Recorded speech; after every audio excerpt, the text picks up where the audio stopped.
Bullet time is a stylistic way of showing that you're in a constructed reality, and that time and space are not the same as, here, us today living our lives. It's slowing down time to such an extent that you really see everything around you as clearly as you possibly could. Bullet time is something that was conceived for The Matrix specifically, but I think it's the byproduct of the directors observing the controls coming into place, and then they ask the right question at the right time. You always know that you're doing something that is groundbreaking. If someone asks something that you go, maybe, if we do some development and get the right minds working on it, and it takes some pretty heavy thinking to get it together.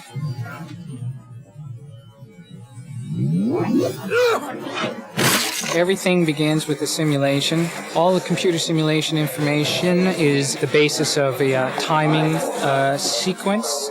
Each camera has a specific moment in time to fire a frame of film. All that is taking into account the net effect, the total effect of the move. That is a camera coming up to speed, moving at a speed, and coming off a speed.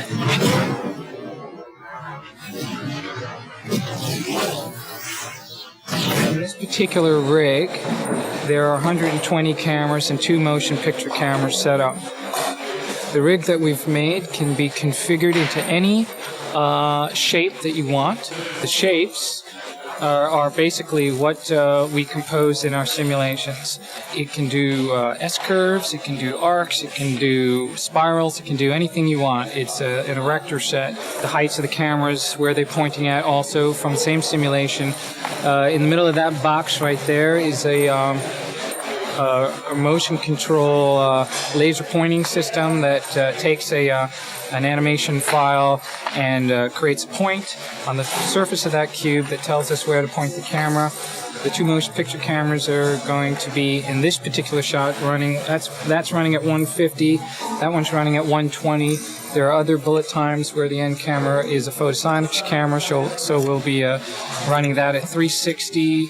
I can choose at will any elapsed real-world time to photograph. That is, if I have a guy falling over, I can choose to capture the whole event in the time that it takes to go around the circle.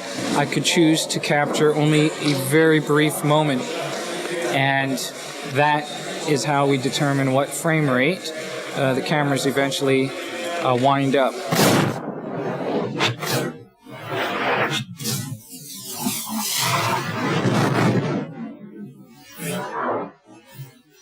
I could shoot the same exact stunt several times over, creating a simulation of 100 frames per second, 500 frames a second, 2,000 frames a second, all with the same camera moving at the same speed and time. I could go forwards in motion with the camera and forwards in time with the event, but then I could also choose to stop the camera abruptly, start moving backwards against itself while the action continues to move forward.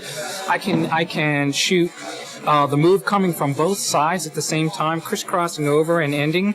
I can shoot waves, cycles of film that crisscross like waves over the middle.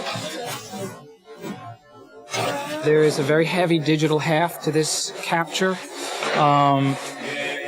Not every frame that a camera captures is the only frames that will be seen. There's a lot of a process we call interpolation, which is the creation of frames digitally that are the byproduct of real frames. That is, we analyze what real frames we have, and we can create new frames of moments in between the captured frames to make moves longer and or stretch them out or do time compression effects.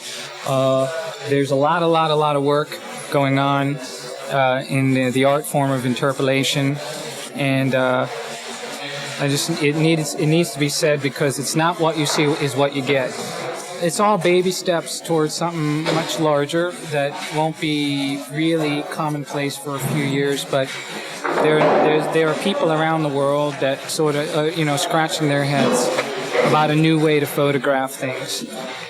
And it'll be as revolutionary as when cameras came off sticks and went to a crane, when they came off of cranes and went to steady cams.